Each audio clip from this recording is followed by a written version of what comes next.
Ako po'y nananawagan kung sinong makakatulong sa akin. Pumunta ho ako dito sa kulungan para mag-apply ng trabaho. Tinanggap naman po nila ako ng buong buo. Actually, sabi nung warden, qualified daw po ako. Tapos, niran po nila yung background check ko. Maawa naman po kayo. Ang trabaho po talaga ang pinunta ko dito. Sabi ba naman nung warden,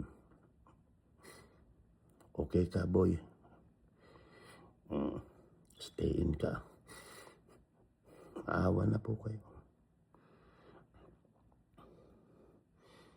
Trabaho po talaga ang hanap ko. Ayoko ng stay in. Tsaka, hindi po ako bully. Tsaka hindi ako marunong humawak ng sabon. Palabasin niyo ako dito. Please lang, tulungan niyo ako, mga idol.